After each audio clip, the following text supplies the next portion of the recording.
আজ দিনভর কানাডায় আলোচনা, কিন্তু জাস্টিন ট্রুডো পদত্যাগ করার ঘোষণা দিয়েছেন।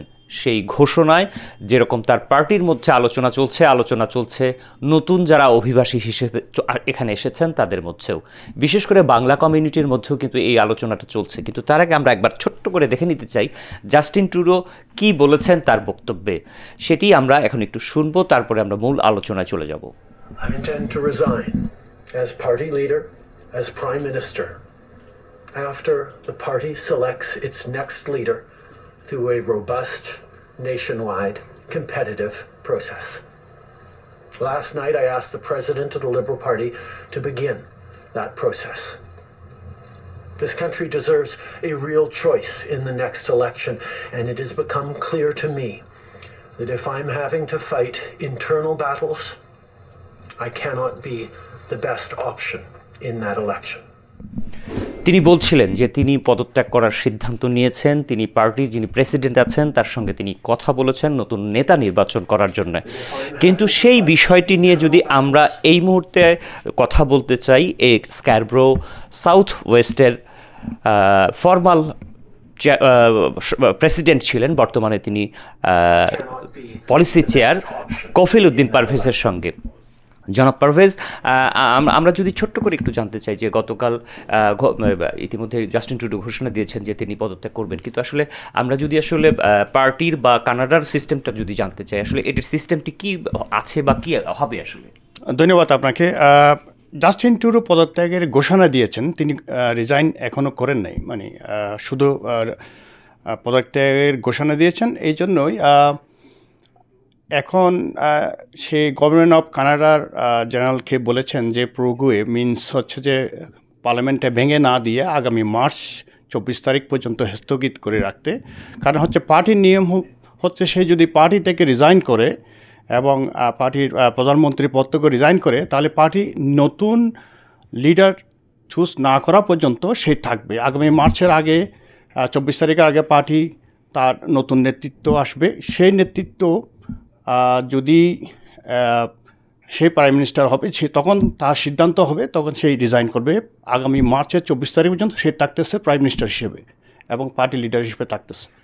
লিবারেল পার্টির একজন নেতা হিসেবে যদি আপনার কাছে জানতে চাই যে হঠাৎ করে এই যে, যদিও আসলে এটি নিয়ে নানা আলোচনা চলছিল, তো এই যে জাস্টিন ট্রুডো প্রধানমন্ত্রী যে ঘোষণা দিলেন তিনি পদত্যাগ করবেন আগামী 24 মার্চ, এই বিষয়ে সিদ্ধান্ত হবে সংসদে বা আপনাদের পার্টিতে, সেটি নিয়ে আসলে আপনাদের পার্টির মধ্যে কোনো শঙ্কা তৈরি হয়েছে কিনা বা কোনো রকম কোনো আলোচনা হচ্ছে কিনা?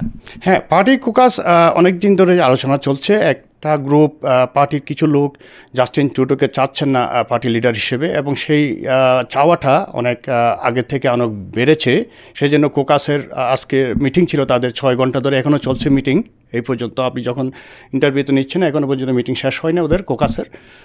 সেখানে হয়তো আজকে সিদ্ধান্ত যেটা এসে গেছে সেটা প্রাইম মিনিস্টার জাস্টিন ট্রুডো জেনে গেছেন, এবং সেই কারণে তিনি আজকের অ্যানাউন্সটা করে দিয়েছেন যে আগামী 24 তারিখের মধ্যে পার্টি তার নতুন নেতৃত্ব চুজ করার পরেই তিনি রিজাইনটা করবেন। আরেকটি বিষয় যেটি আমরা যে জায়গাটিতে আছি, এটি বাংলাদেশিদের অধ্যুষিত একটি এলাকা, এবং এই এলাকায় অন্তত 3 জন প্রভাবশালী কিন্তু লিবারেল পার্টির লিডার আছেন, যারা জাস্টিন ট্রুডো পাশাপাশি আরও 2 জন মন্ত্রী আছেন, এবং সেই জায়গা থেকে বাঙালিরা বেশ স্বস্তিতে ছিলেন প্রভাবশালী নেতাদের এলাকায় বসবাসের কারণে।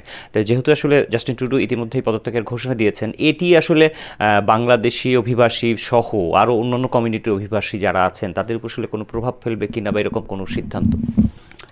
সেরকম প্রভাব ফেলবে না, বাট আমরা যেই 2 এলাকার বাংলাদেশিরা বেশি বসবাস করে সেটা হচ্ছে স্কারব্রো সাউথ ওয়েস্ট এবং বিস্ট অফ ইস্ট ইয়র্ক। এই দুই জায়গায় লিবারেলের এমপি বারবার ধরে তারা নির্বাচিত হয়ে আসছে।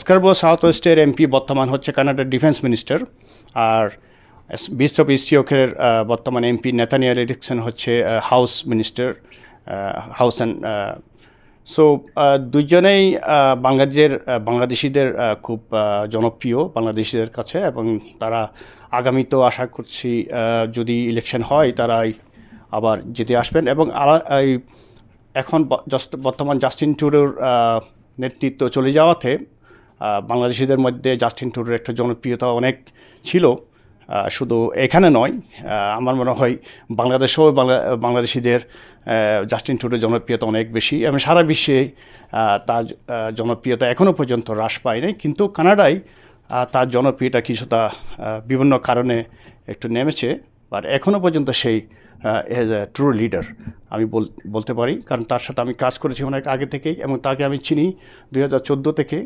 যেখানে সেই প্রথম কানাডার পার্লামেন্টকে সুপার মেজরিটি নিয়ে সেই জিতছিল সেই 2014 সালে।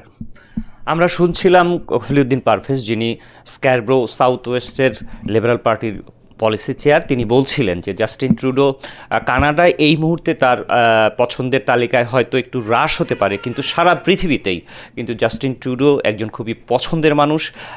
এবং তারা কিন্তু বলছিলেন যে জাস্টিন ট্রুডো হয়তো কিছু সিদ্ধান্তের কারণে তার এই কানাডাতে আসলে প্রভাব কিছুটা কমেছে, পছন্দের তালিকায় হয়তো কিছুটা হ্রাস পেয়েছে।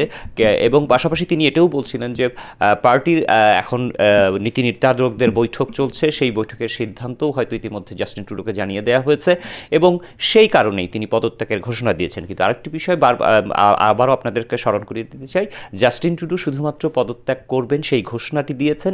এই ঘোষণাটি আগামী 24 মার্চ পর্যন্ত এরকমই থাকবে। আগামী 24 মার্চ সংসদ খোলার পরে সেই জায়গাটিতে আসলে সিদ্ধান্ত হবে যে আসলে পরবর্তী পদক্ষেপ কী হবে। মাসুদ পারভেজ, 71 কানাডা।